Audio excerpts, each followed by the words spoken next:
Hello hello, je suis ravie de vous retrouver aujourd'hui dans un nouvel épisode du podcast. Et toi, t'en penses quoi?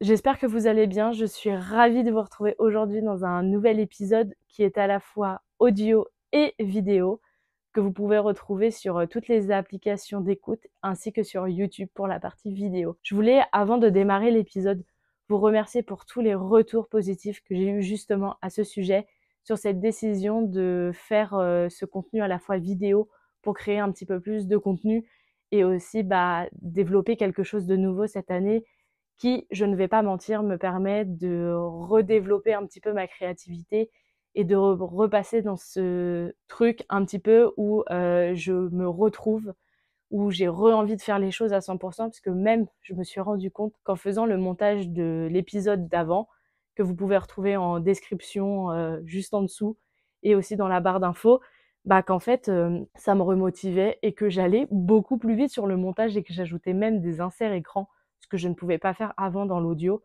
où des fois je m'ennuyais parce que je trouvais que ça passait pas assez vite et c'était assez pénible. Donc sur ça, je voulais vous remercier vraiment, ça fait trop plaisir. Je sais pas quoi dire de plus. La seule chose que je pourrais rajouter, c'est qu'en fait, les épisodes que vous regardez actuellement sont tournés avec mon téléphone, donc la qualité est pas forcément optimale. En plus, je n'ai pas tout ce matériel pour faire des vidéos qui sont parfaites, mais j'ai envie de vous dire, il faut bien démarrer quelque part. Donc pour le moment, c'est avec l'iPhone, mais ça me donne vraiment cette envie de développer encore plus de choses dans ce style-là, avec plus de contenu vidéo. Et vous allez le voir par la suite parce que je sais que ça va arriver très très vite. Mais la qualité d'image va changer, la qualité de son devrait aussi normalement changer. Et surtout, plein de contenu avec, en plus du podcast qui reste quand même mon bébé, mon premier projet. J'ai envie de développer d'autres choses, comme vous pouvez le voir déjà sur TikTok avec le journaling/scrapbooking. Si tu connais pas, n'hésite pas à aller checker, franchement ça vaut trop le coup. J'essaye de faire des contenus qui changent, qui restent dans les tendances aussi, mais vraiment ça me fait trop plaisir, j'aime trop faire ça. Donc hésite pas. J'ai envie aussi je vous dévoile un peu mes projets là, mais je trouve que c'est cool.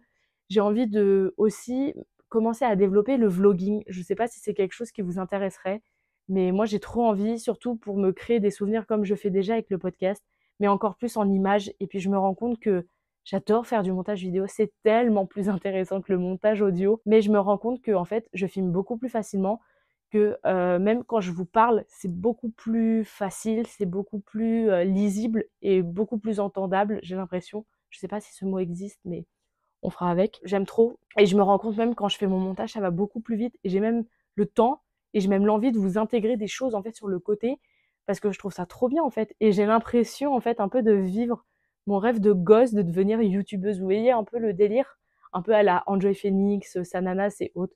Vraiment, ces influenceurs-là, elles sont OG pour moi, je les adore et voilà, je trouve qu'elles font du contenu qui sont hyper intéressants et je me suis dit pourquoi pas. Je vous remercie encore et n'hésitez pas justement à aller checker si vous n'avez pas pu voir ou entendre dans les bios à la fois audio et vidéo sur YouTube si ça vous intéresse.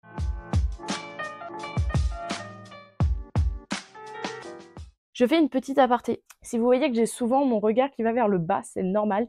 C'est parce que j'ai ma tablette et que j'ai toutes les infos qui sont notées dessus pour rien oublier parce que je suis un peu genre une Dory du monde de Nemo. J'ai un peu ce syndrome de la mémoire immédiate où j'oublie pas mal de choses. Même des fois quand je parle, je me rends compte que je sais plus ce que je voulais dire, donc un peu compliqué. Donc je préfère noter pour que ça soit plus simple et que je n'oublie pas. Donc soyez indulgents avec moi pour que je puisse vous produire un contenu qui est quand même assez pro tout en restant moi-même. Donc comme vous l'avez compris au titre de l'épisode, aujourd'hui on va parler du No Buy Challenge. Je sais pas si je suis la seule, mais franchement je pense pas. Je me fais inonder de contenu à la fois sur Instagram, TikTok et tout autre réseau social de ce contenu-là. Ça n'arrête pas, des vidéos, des posts, des conseils, tout ce que vous voulez, toute la sainte journée et je trouvais ça hyper intéressant d'en parler donc je me suis dit pourquoi pas. Pour toutes les personnes qui ne voient pas de quoi je parle, c'est une tendance qui a été popularisée par des influenceurs qui vise à arrêter ou limiter les achats superflus, comme dans le vêtement, le maquillage, les restaurants ou la nourriture à emporter par exemple. Et surtout pour arrêter de surconsommer et mettre de l'argent de côté. Bon, je sais pas si vous, ça vous parle, mais en tout cas, j'avais vraiment envie d'évoquer le sujet avec vous parce que je pense qu'il y a beaucoup de choses à dire, que ça soit surtout en positif. Et je voulais un peu ajouter ma sauce à cette histoire parce que je trouve qu'il y a des choses qui sont bien faites dans ce challenge-là et en même temps des choses qu'il faudrait sûrement déconstruire parce que comme toutes les tendances, c'est quelque chose d'assez superficiel, de temporel aussi. Je sais pas comment dire, mais c'est quelque chose qui ne va pas durer dans le temps. En général, une tendance, ça dure quelques semaines, voire quelques mois. Et là, c'est vraiment un vrai concept de vie, je trouve, qu'il faut vraiment évoquer et parler du sujet.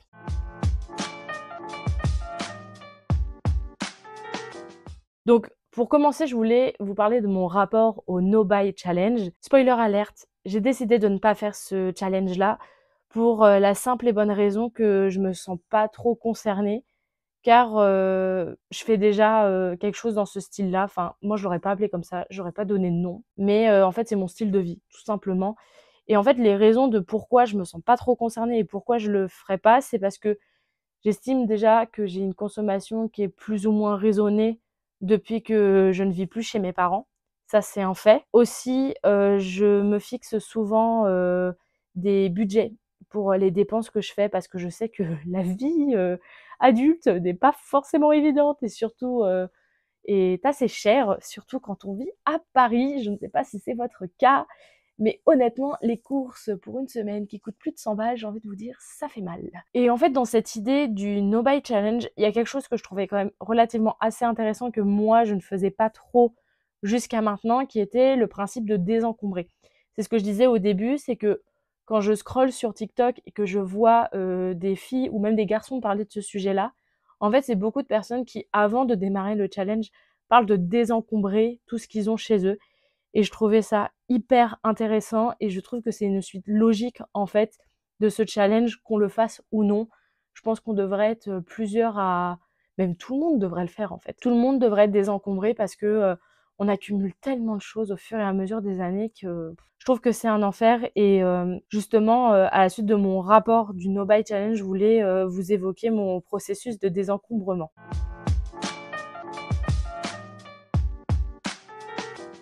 Alors, pour vous contextualiser le truc, moi, ça va faire pratiquement 3 ans que je vis dans mon appartement, qui fait 27 mètres carrés.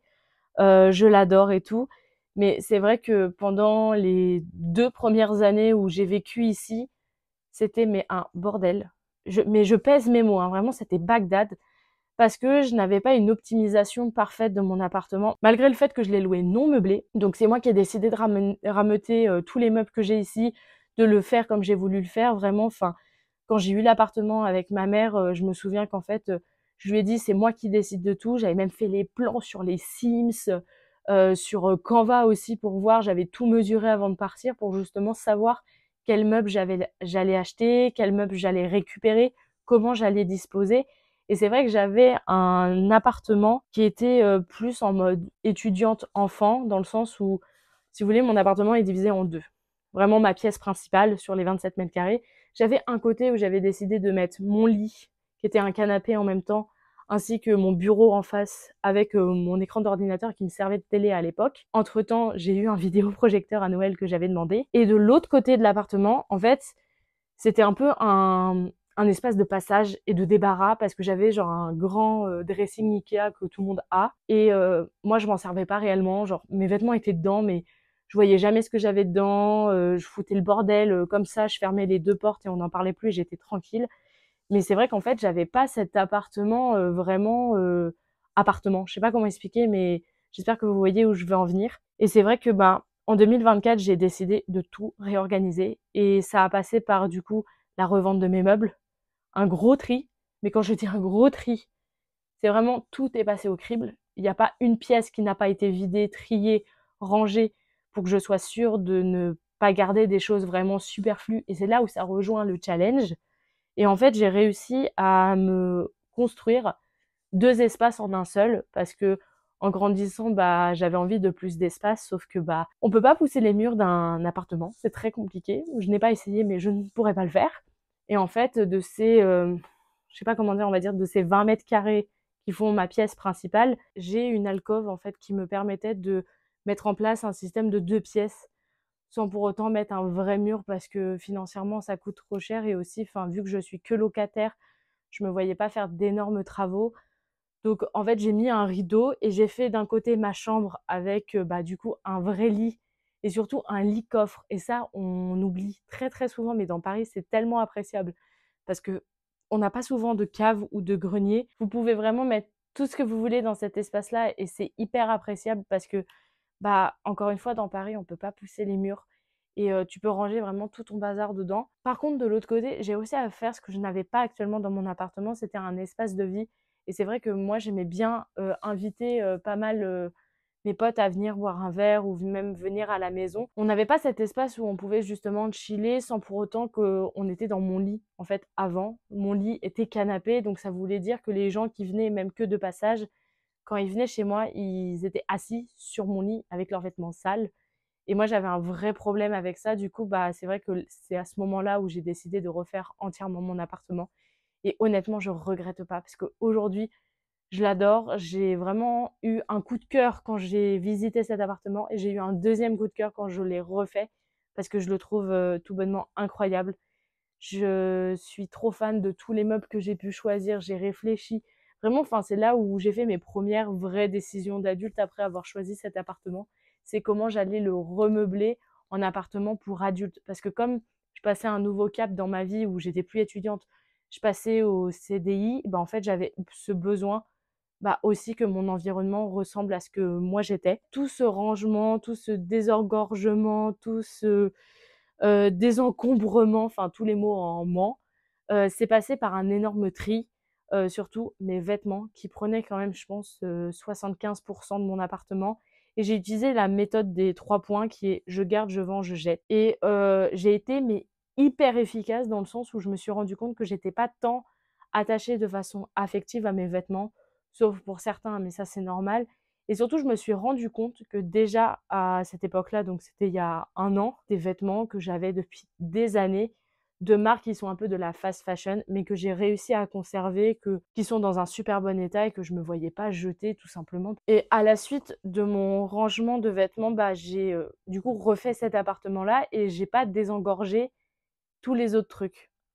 Et je me suis rendu compte, là, justement, en regardant les vidéos sur TikTok, que, il y avait un espace que j'avais oublié qui était, mon meuble maquillage et honnêtement, le désencombrement là-dedans, ça a été un enfer parce que depuis que j'avais déménagé, donc ça fait 3 ans, je n'avais jamais touché à tout ça, sachant que je jetais les choses qui étaient vides pour les racheter pour, pouvoir les utiliser. Mais il y avait des palettes de maquillage que je n'avais pas touchées depuis plus d'1 an, des produits de beauté que je gardais en me disant: «Oh ça sera utile à ce moment-là». Au final, ça n'a jamais été utile. Donc c'est vrai que, là, ça m'a permis de faire un énorme tri et j'avais, 2 gros tiroirs complètement remplis et là, à l'heure actuelle, je peux vous dire, j'ai vraiment, un cube de rangement et j'ai tout qui tient dedans. Mes pinceaux à maquillage, mes lotions, ma skincare, mais aussi mon make-up, tout rentre dedans. Mais parce que j'ai fait un énorme tri qui a été mais considérable. Je ne pensais pas que je réussirais à me débarrasser d'autant de choses parce que contrairement aux vêtements, je suis beaucoup plus attachée à mon maquillage. C'est comme ça, je sais pas pourquoi, j'ai pas d'explication. Mais ça a été assez dur pour moi de vider, cet ensemble-là parce que, comme je disais tout à l'heure, toujours une occasion possible pour, mettre ci ou faire ça ou ça dépend, tu vois des tutos ou tu vois des tendances où les gens te disent: «Ah, faut que tu achètes ça», enfin tu te fais influencer et c'est vrai que moi au niveau make-up, j'avais vraiment cette influence qui jouait sur ma personne. Donc il a fallu que j'arrive à déconstruire ça et aussi à me dire: c'est pas grave, tu jettes ou tu l'as utilisé ou même il y a des choses qui étaient périmées, qui vraiment puaient quoi, enfin c'était un enfer. Donc je me suis dit: «Vas-y, on jette».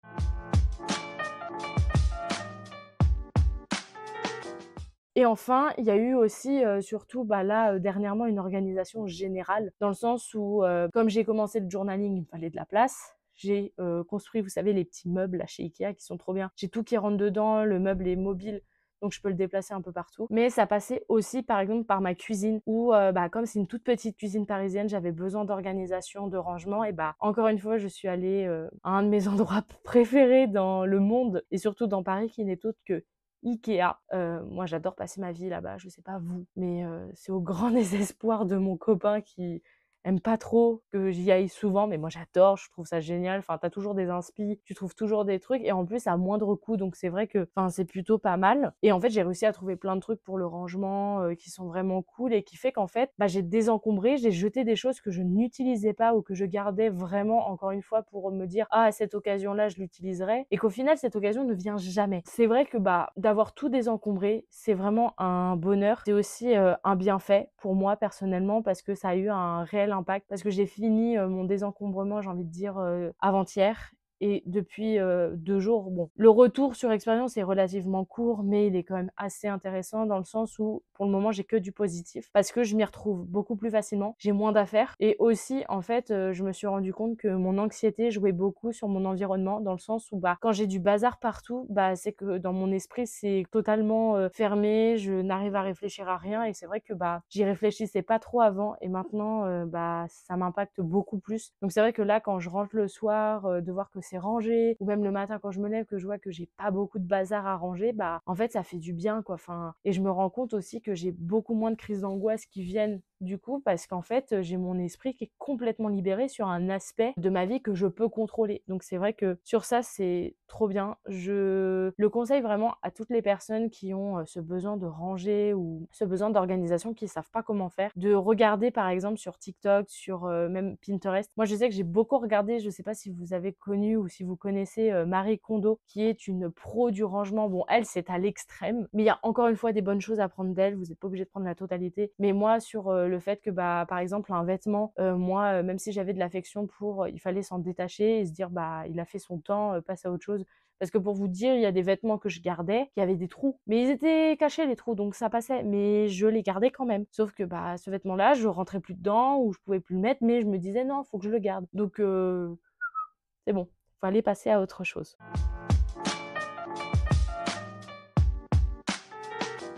Après avoir parlé pendant de nombreuses minutes de ma propre personne par rapport au désencombrement, j'avais envie de revenir sur le sujet principal qui est le No Buy Challenge et je voulais qu'on parle des bienfaits que ça peut apporter parce que aujourd'hui, malgré le fait que c'est une tendance, faut quand même voir qu'il y a des aspects qui sont hyper cool et hyper intéressants qui peuvent se développer et aussi peuvent devenir des habitudes dans votre quotidien qui sont vraiment top. Moi, j'en ai noté quelques-unes parce que évidemment, comme je vous l'ai déjà dit en début de cet épisode, je ne ferai pas le No Buy Challenge parce que pour moi, c'est déjà dans mon quotidien, dans mes habitudes, d'éviter les achats excessifs. Moi, ce que je trouve hyper bien et hyper intéressant, c'est que déjà, ça questionne une génération sur la surconsommation. Dans le sens où je pense que vous comme moi, on est à peu près dans les mêmes générations où justement, je parlais de YouTube en début d'épisode avec des créateurs de contenu, quels qu'ils soient, avec des idéaux qui nous montraient de surconsommation, avec par exemple, je pense que Sananas ou d'autres sont de très bons exemples, surtout en make-up, d'avoir en fait des meubles Ikea, les packs, vous voyez les grands dressings remplis de maquillage, sachant qu'elles ne consommeront même pas genre un tiers dans leur vie de tout ce maquillage-là. Et je trouve ça hyper intéressant parce qu'aujourd'hui, on a quand même cette tendance aussi à côté du minimalisme où on consomme moins. Vous avez aussi la tendance du clean girl qui est arrivée, qui fait que, bah, encore une fois, c'est une consommation beaucoup moins excessive qu'on fait. Mais je trouve que c'est bien parce que, bah, on se rend compte qu'on n'a pas besoin de tant de choses que ça, malgré que ça fait plaisir parce que c'est vrai que on dégage de l'endorphine quand on achète des choses, quand des choses qui nous font plaisir rentre chez nous dans nos habitudes. En fait, dans la réalité, ça va te faire du bien peut-être aller 5-10 minutes et après, ça te fera plus rien. Moi, j'ai été la première et encore parce que il y a ça aussi, je pense, qui fait qu'aujourd'hui, je ne fais pas le No Buy Challenge. C'est parce que j'ai un exemple dans ma famille qui n'est autre que ma maman, que j'adore. Hein. Je ne remets pas en cause du tout ce qu'elle achète ou quoi, mais j'ai toujours vu ma maman beaucoup acheté, que ça soit en termes de vêtements, que ça soit en termes même de make-up, en termes alimentaires et tout. Et en soi, il y a jamais eu de gaspillage. Ma mère met tous ses vêtements sans exception. Là, elle a découvert récemment Vinted et je me rends compte qu'au final, il y a plein de choses qu'elle ne mettait pas, qu'elle gardait pour justement leur redonner une seconde vie. Et c'est là où je trouve ça intéressant, c'est que elle a toujours aimé consommer, ça c'est un fait. Et puis il y a des gens qui sont comme ça. Hein, Après, je ne critique pas du tout ma maman, je précise: «Maman, je t'aime». Je te fais un petit, message, codé, qui n'est pas si codé que ça. Bref, mais qui a en fait ce besoin, cette envie de consommer. Je sais pas si vous connaissez le film, Une accro au shopping, mais c'est littéralement ça, en fait. Enfin, il y a des gens qui ont ce besoin. C'est vrai que quand tu achètes un truc, ça fait toujours plaisir, tout ça, mais à l'heure actuelle, bah, en fait, on peut pas consommer autant, quoi. Enfin, les salaires n'augmentent pas, l'inflation est plus que présente. Enfin, là, je pars sur un côté beaucoup plus, socio, politique, je sais pas. Sociopolitique, sociologique, j'en sais rien, mais enfin, un sujet complètement sociétal où les dépenses augmentent de plus en plus, on a de plus en plus de charges et bien sûr, on ne consomme pas pareil qu'avant et je trouve ça vachement bien qu'on en parle parce qu'il faut justement, en fait, s'interroger sur comment consommer aujourd'hui pour mieux vivre. Je dis pas qu'on peut pas, surconsommer, j'aime pas ce mot-là, mais consommer de façon plus conséquente sur certaines choses parce que ça nous fait plaisir ou parce que c'est notre travail ou parce que c'est comme ça. Enfin, moi, j'ai des potes, qui adorent les baskets, ils vont avoir mais une multitude de baskets chez eux, mais ils aiment ça et ils dépensent leur argent que là-dedans et à côté de ça, ils sont consciencieux sur d'autres sujets. Moi, je suis totalement OK. Enfin, tant que tout le monde évolue de façon intelligente dans ses achats, je vois pas où est le problème. Mais c'est vrai que consommer de manière minimaliste, je trouve que ça peut être hyper intéressant sur plein d'autres sujets.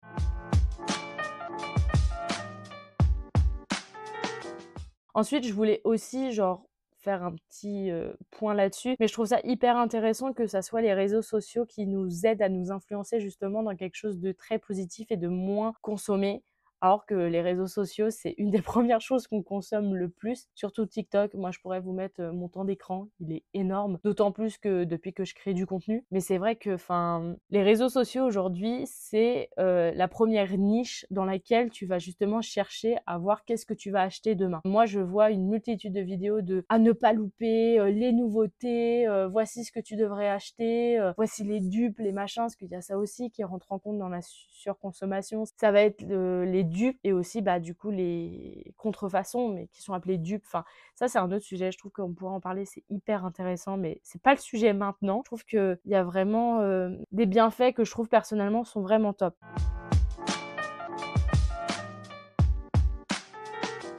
Ensuite, en autre chose, je trouve qu'il y a des précautions à avoir avec, ce challenge, dans le sens où tout le monde peut pas l'adopter à 100.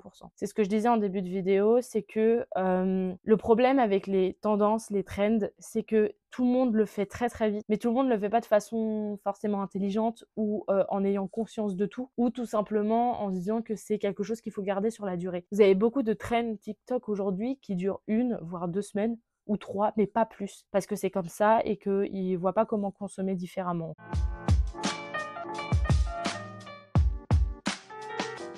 Ensuite, en autre précaution que je trouve qui est intéressante et qu'on parle pas ou que je vois pas trop parler justement dans ces vidéos de no buy challenge, c'est de trouver un bon équilibre entre, plaisir et sécurité financière.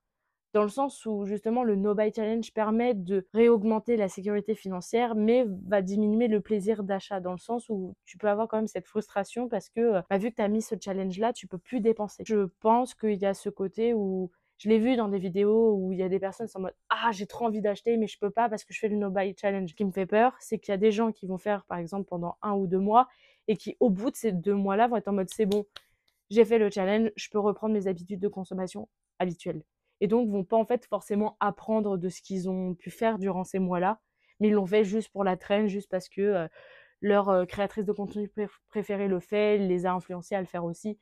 Je pense qu'il y a un vrai enjeu de conscience à prendre en compte quand tu décides de faire ce challenge ou quand tu décides de te diriger vers ce challenge-là, mais de façon beaucoup plus à long terme. Enfin, j'en parle un peu plus après de pourquoi ou comment tu peux le faire pour que ça t'impacte beaucoup moins au niveau frustration et tout, parce que je trouve que c'est un gros point qui fait qu'aujourd'hui, on a du mal à tenir, par exemple, nos objectifs ou nos besoins ou nos envies qu'on doit faire. Moi, je suis la première, hein. Je voulais à fond me mettre dans le sport il y a encore quelques années pour justement, je sais parce que c'est des bienfaits qui sont top, mais j'avais ce côté frustration où en fait, j'ai voulu faire un changement drastique alors que j'étais pas capable du tout de le faire parce que j'avais pas forcément les bons outils pour.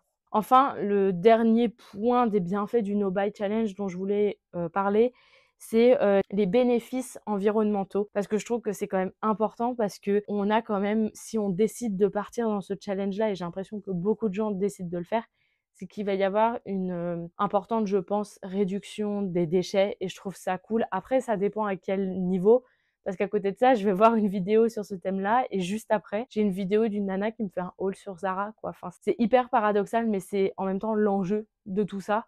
Mais je trouve ça hyper intéressant parce que aujourd'hui, il faut absolument se rendre compte qu'on consomme pas forcément de la meilleure des manières et en soi, il faut être OK avec ça.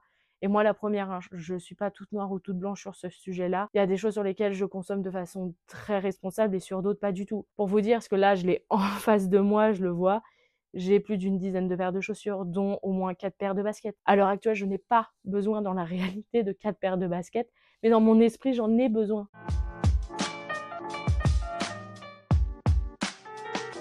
Enfin, j'avais envie de terminer cet épisode en vous donnant quelques petits conseils pour justement réussir à entreprendre certaines démarches ou justement à faire ce challenge pour mieux consommer et aussi faire plus attention à qu'est-ce que consommer, comment le faire et surtout avec quoi.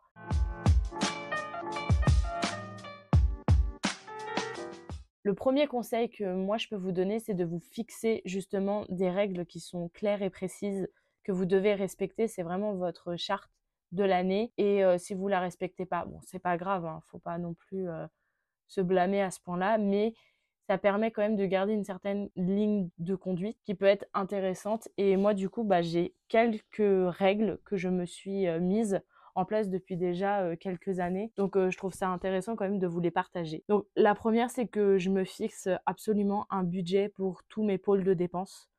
Dans le sens où, par exemple, je vais choisir, par exemple, pour le mois de février, je sais que j'ai des anniversaires qui vont tomber, donc mon pôle dépenses cadeaux d'anniversaire va être beaucoup plus importante que, par exemple, mon pôle de dépenses en termes de sorties ou d'exposition ou d'achat de vêtements pour moi, justement pour essayer d'équilibrer et tous les mois, ça change. C'est-à-dire que, par exemple, le mois de mon anniversaire, je suis beaucoup plus flexible dans mon budget, dans le sens où comme c'est mon anniversaire, je me fais un peu plus plaisir en général. Ensuite, ma deuxième règle, c'est que je ne dois pas utiliser les applications d'achat de manière excessive, que ça soit en termes de mode, de lifestyle, de food. Pareil, je me fixe une possibilité ou une envie de dépenser, par exemple, sur Uber Eats une fois, voire 2 fois par mois, grand maximum. Mes vêtements, c'est pareil, le budget, du coup, sur les applis, faut qu'il soit limité, même si je sais qu'en fait, aujourd'hui, ne pas utiliser, ça me permet de réduire mes achats. Ensuite, ma troisième règle, c'est, je vais vous la lire parce que je l'ai tellement bien écrite que j'arriverai pas à la redire, c'est que j'ai le droit de m'acheter des coups de cœur après un temps de réflexion d'une semaine minimum. En gros, ça veut dire que si au bout d'une semaine, je pense encore à un truc que j'avais en tête et que j'ai vraiment envie d'acheter et que j'ai des bonnes raisons, que je sais que je vais le mettre, le réutiliser, enfin que j'ai plein de façons de l'utiliser dans mon quotidien, je vais me l'acheter. Si c'est une envie que j'ai comme ça, qui va me durer 2 heures, c'est même pas la peine en fait. Et des fois, je m'en rends vraiment compte quand j'enregistre des choses sur TikTok ou même sur Instagram ou même dans mon téléphone, puisque j'ai l'application GoWish. Je sais que je vous en ai déjà parlé dans un épisode précédent, surtout au mois de décembre, si je me trompe pas, de l'année dernière, où justement je parlais de ça, où je disais que je mettais tous les liens des choses que j'ai envie pour qu'on m'offre à Noël les cadeaux en conséquence. Mais ça m'aide aussi au quotidien où je mets justement tout ce qui me fait envie. En quatrième règle que je me suis fixée, c'est de me mettre un montant obligatoire que je dois mettre de côté tous les mois. En gros, tout va dépendre quel mois on est, mais je me fixe un minimum de mettre 100 € de côté pour justement réussir à gravir les paliers, les échelons de manière pérenne. Et aussi, en fait, ça me permet de mettre de côté pour faire des voyages ou m'acheter des choses justement pour qu'en fait, ça soit plus facile. Et même pour moi, même si je sais que c'est un peu de l'argent qui dort, je trouve que c'est quand même bien d'avoir des économies parce qu'on sait jamais de quoi l'avenir est fait. Et moi, c'est quelque chose qui me fait très très peur, donc je mets pas mal de côté, surtout que j'ai un emprunt étudiant à rembourser encore pendant au moins une année.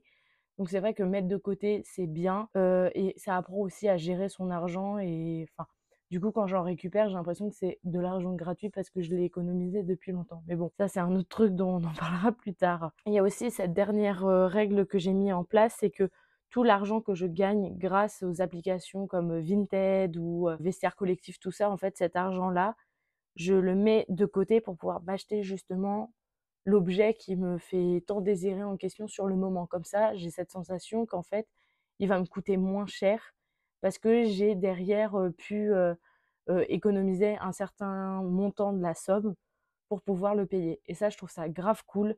et ça permet justement en fait, de pouvoir acheter ce qu'on a envie de façon beaucoup plus, facile, beaucoup plus logique, dans le sens où tu achètes, mais tu revends. Du coup, tu as pas autant de choses chez toi, enfin ça se réduit. Là, pour vous donner un exemple, il y a un appareil photo que je n'utilise plus depuis au moins 6 mois. Je trouve ça ridicule qu'il soit à la maison et que, il reste là, et même j'en ai presque oublié son existence. Du coup, je vais le vendre en espérant que ça serve à quelqu'un et qu'il puisse, mieux l'utiliser que moi je ne l'ai utilisé ces derniers temps. Parce que c'est quand même ça aussi l'objectif.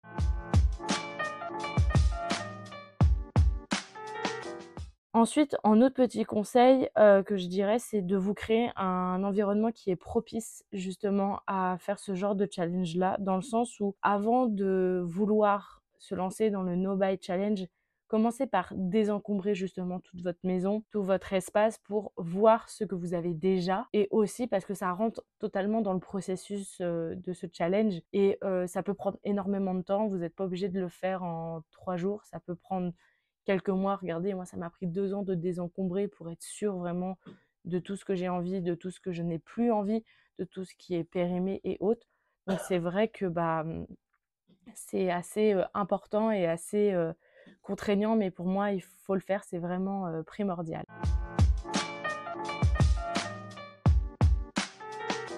Ensuite, un troisième conseil que je pourrais vous donner, c'est de se fixer un objectif motivant. Dans le sens où, si vous êtes sûr de ne pas réussir à tenir pendant une longue période, par exemple, dites-vous: «Il faut que j'arrive à économiser pour un voyage au Japon», ou «Il faut que j'arrive à économiser pour, refaire ma chambre», ou pour, je sais pas, acheter un cheval, acheter un casque, ou juste, par, objectif de se dire: «Bah tiens, il faut que j'arrive à mettre, je sais pas, 3 000 € de côté». C'est un exemple.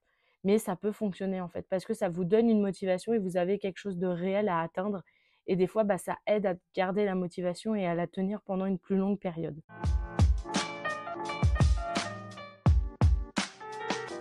Et enfin, le vrai dernier conseil que je pourrais vous donner, c'est d'y aller progressivement. Dans le sens, c'est ce que je disais tout à l'heure, la problématique d'une trend, c'est que, c'est très éphémère, et des challenges comme celui-là, ou un style de vie dans lequel vous voulez vous y rapprocher, c'est quelque chose qui prend du temps, il faut bien faire les choses. Et il faut surtout faire les choses à votre rythme. Parce que la problématique, c'est que vous décidez du jour au lendemain de le faire et vous n'allez pas réussir à tenir parce que vous allez être frustré, ou vous n'avez pas tous les éléments en ligne de cause. Vous n'avez pas, forcément pris en compte non plus tous les conséquences que ça pouvait avoir autour de vous, ou vous n'avez pas tout simplement fixé l'objectif qui vous permet de tenir la licence. Donc vraiment, faites les choses progressivement. Vous pouvez tester dans un premier temps 1 mois, 2 mois, 3 mois, voir combien de temps ça dure si vous y arrivez, et vous fixez des objectifs mensuels pour justement atteindre et peut-être gravir au bout de 6 mois l'objectif que vous souhaitiez vraiment atteindre. Je pense que ça résume bien, l'épisode en entier, enfin j'espère.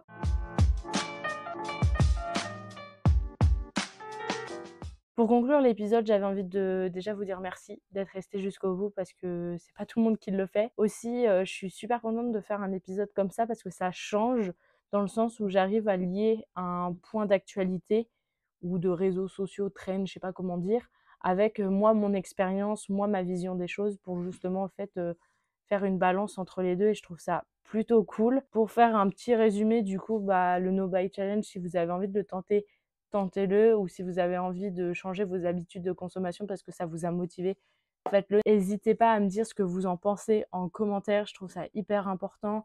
Et aussi, de discuter avec vous, ça fait toujours plaisir parce que vous m'apportez une vision différente sur certaines choses. Je suis hyper ouverte aux conseils, aux avis constructifs, toutes les choses qui sont haineuses, c'est même pas ici, vous prenez la porte par là et vous dégagez. Le reste, j'accepte avec, plaisir, avec positivité. Ça permet de grandir, que ça soit moi de mon côté et aussi du vôtre. Donc faut pas hésiter. Si vous relevez ce défi, n'hésitez pas à me dire le défi que vous avez choisi, les petits objectifs que vous êtes mis en place. Et si vous avez besoin d'aide pour de la motivation, vous pouvez toujours toquer à ma porte, soit sur YouTube, soit sur TikTok, soit sur Instagram. Je vous mets tous les liens en barre de description pour que vous puissiez me suivre si vous en avez envie. Et franchement, n'hésitez pas. Bon, je fais la petite promo comme d'habitude parce que c'est important. Si cet épisode t'a plu, n'hésite pas à mettre une étoile sur les applications d'écoute, de podcast, ou à liker, commenter et partager cette vidéo sur YouTube. Ça fait vraiment plaisir, ça aide et ça permet à plus de monde de participer avec nous dans ces sujets-là. Sur ce, je te souhaite un bon réveil, une belle matinée, un bon midi, une belle après-midi ou une belle soirée. C'est toi qui décides à l'heure à laquelle tu m'écoutes. Bisous, à la semaine prochaine.